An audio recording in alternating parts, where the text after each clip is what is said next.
Por lo tanto, el objetivo va a ser conocer el proceso implicado en la lectura en red. Para iniciar, ¿por qué muchas veces ustedes se cuestionan, ¿por qué me cuesta tanto comprender lo que leo? Y hay ciertas directrices que nos podrían dar indicios de por qué les cuesta tanto comprender ciertas sus lecturas. Lo primero es porque se tienden a leer las ideas de manera suelta, es decir, desarticuladas del texto. Se leen por separado y no en el texto como un conjunto integrado y completo, además de no establecer una conexión o relación jerárquica entre las ideas. Leen el texto como si todas las ideas fuesen importantes o no fueran relevantes, es decir, no priorizan ni hacen esta jerarquía de ideas. Y además les cuesta cierto vincular el tema con detalles específicos, es decir, que ustedes generalmente relacionan sí el tema con detalles inespecíficos, hace una vinculación que muchas veces no es la requerida para comprender un texto a cabalidad.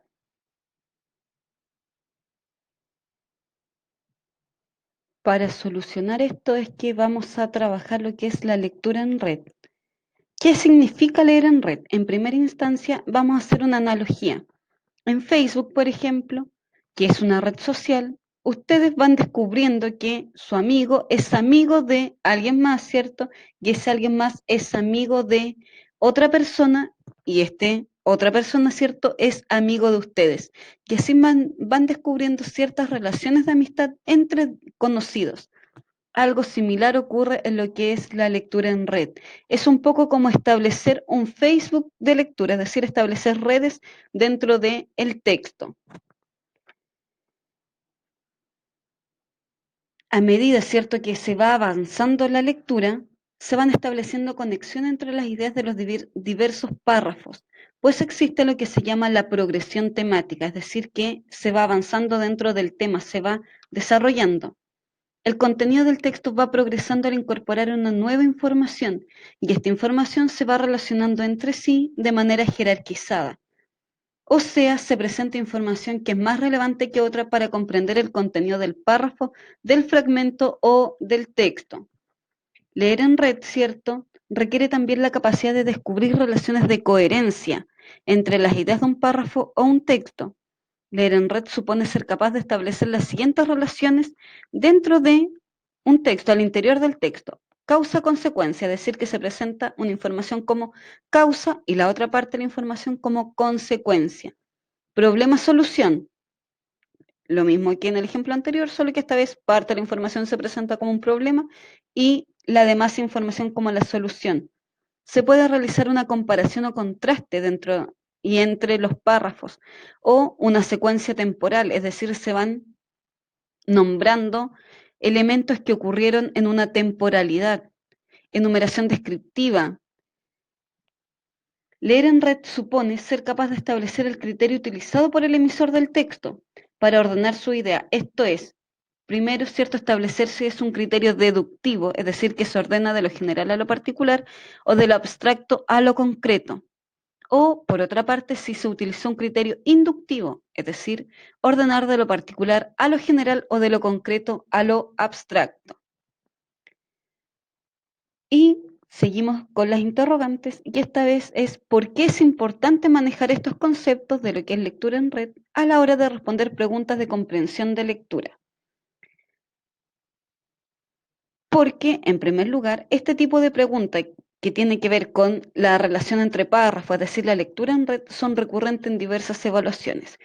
Si nos centramos en este taller que es de tipo PSU, para desarrollo de habilidades, PSU, ¿cierto?, mide lo que es la comprensión y la relación entre párrafos. Además que la lectura en red mide las capacidades de analizar, interpretar y sintetizar información. ¿Qué tipos de preguntas apuntan a lo que es la lectura entre párrafos, la relación entre párrafos?